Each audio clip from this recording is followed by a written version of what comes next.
ईबा अली 22 साल की एक बेहद ही खूबसूरत, समझदार और एक सुलझी हुई लड़की, जिसे अपनी ज़िंदगी अपनी शर्तों पर जीनी थी। सोसाइटी उसके बारे में क्या सोचती है, इससे उसे कुछ भी लेना देना नहीं था। उसे एक आज़ादी भरी ज़िंदगी जीनी थी, खुले आसमान में उड़ना था। लेकिन इससे पहले कि वो अपने सपनों की उड़ान भरती, इस समाज ने उससे उसकी ज़िंदगी ही छीन ली।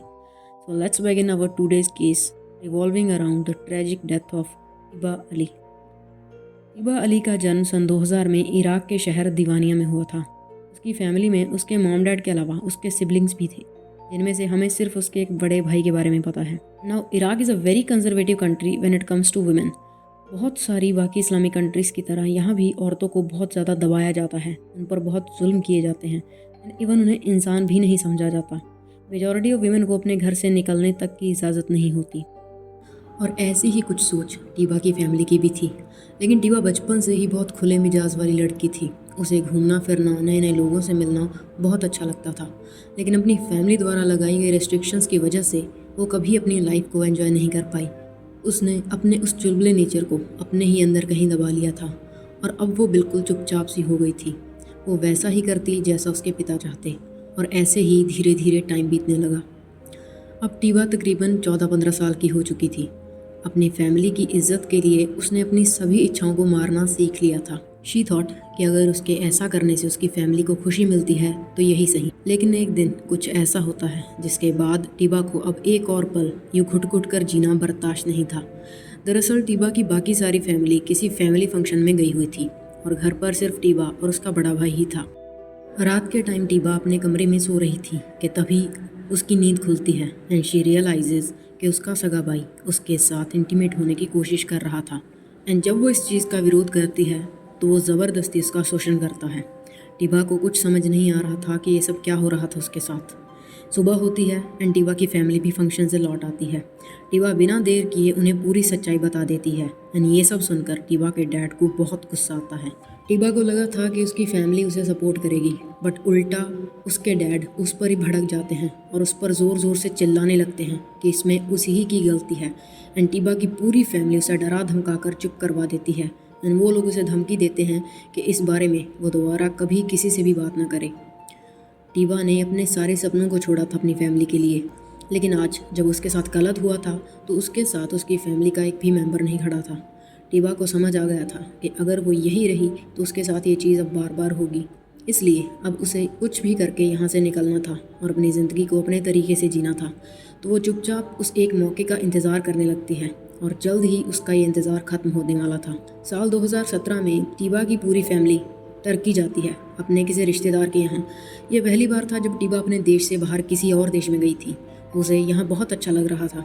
यहाँ हर कोई फ्री था, लड़का हो या लड़की, सब अपनी लाइफ अपने अकॉर्डिंग जी रहे थे। टीबा ने डिसाइड कर लिया था कि अब उसे दोबारा इराक नहीं जाना। तो जब टीबा की फैमिली कुछ दिन वहाँ रहने के बाद दोबारा वापस जाने की बात करती है तो टीबा उन्हें साफ मना कर देती है कि वो उनके साथ नहीं जाएगी। उसके फादर इवन उसे मारने तक की भी धमकी देते हैं। बहुत झगड़ा होता है उनके बीच, बट टीबा अपनी बात पर रेडी रहती है, क्योंकि उसे पता था कि यहाँ उसके डैड उसका कुछ नहीं कर सकते। तो ना चाहते हुए भी टीबा की फैमिली उसे वहीं छोड़कर वापस इराक आ जाती है, और अब टीबा अपनी ज़िंदगी की मालिक खुद थी। पहली बार उसे आज़ाद महसूस हो रहा था। खुद को इस नए देश में सपोर्ट करने के लिए वो अपने रिश्तेदारों की मदद से वहाँ अपने लिए एक नौकरी ढूंढने लगती है, एंड जल्द ही उसे वहाँ एक ठीक ठाक नौकरी भी मिल जाती है। इसके बाद वो एक नए किराए के अपार्टमेंट में शिफ्ट हो जाती है, एंड जल्द ही उसे वहाँ एक सीरियन लड़का मिलता है जिसका नाम मोहम्मद अल शमी था, एंड उन दोनों को एक दूसरे से प्यार हो जाता है। कुछ टाइम तक डेट करने के बाद वो लोग एक ही फ्लैट में शिफ्ट हो जाते हैं, एंड इसी के साथ वो अपनी day to day life journey लोगों के साथ यूट्यूब पर शेयर करने लगते हैं। एंड देखते ही देखते उन्हें देखने वालों की गिनती बहुत ज़्यादा बढ़ जाती है। उनके यूट्यूब चैनल पर 20,000 सब्सक्राइबर्स हो जाते हैं। लोगों को उनके व्लॉग्स बहुत ज़्यादा अच्छे लगते थे, खासकर उन दोनों की केमिस्ट्री। लेकिन जल्द ही उसके ये ब्लॉग्स उसके घर वालों तक भी पहुंच जाते हैं। उनके रिश्तेदार उन्हें बहुत सुनाते हैं कि देखो कैसे तुम्हारी बेटी बिना शादी किए किसी लड़के के साथ खुलेआम रहती है। टीबा के पिता को बहुत बेइज्जत महसूस होता है, और वो कई सालों में पहली बार टीबा को फ़ोन करते हैं एंड उसे बोलते हैं कि उसकी वजह से उनकी नाक कट गई है। टीबा की भी अपने पिता के साथ बहस हो जाती है। वो उन्हें बोल देती है कि तब उनकी नाक नहीं कटी थी जब उनके सगे बेटे ने उसके साथ न घिनौना काम किया था। खैर, इसके बाद कुछ महीने बीत जाते हैं और टीबा अब भी खुश थी अपनी इस नई ज़िंदगी से। लेकिन साल 2023 में उसे अपने किसी काम की वजह से इराक जाना पड़ता है और वो इस बारे में अपनी फैमिली को किसी भी हालत में नहीं बताना चाहती थी, क्योंकि उसे पता था कि वो लोग उसे ज़िंदा नहीं छोड़ेंगे। लेकिन फिर भी वो इस बारे में अपनी सिर्फ माँ को बता देती है, क्योंकि उसे विश्वास था कि उसकी माँ उसके पिता को नहीं बताएगी। लेकिन यही उसकी सबसे बड़ी गलती थी।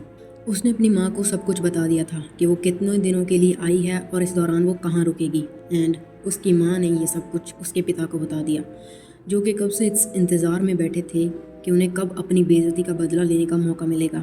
तो 31 जनवरी 2023 को टीबा के पिता अपने ही परिवार के कुछ और मेल मेंबर के साथ मिलकर उस जगह पहुंच जाते हैं जहां टीबा ठहरी हुई थी और उसे वहां से किडनैप करके अपने घर दीवानिया ले आते हैं।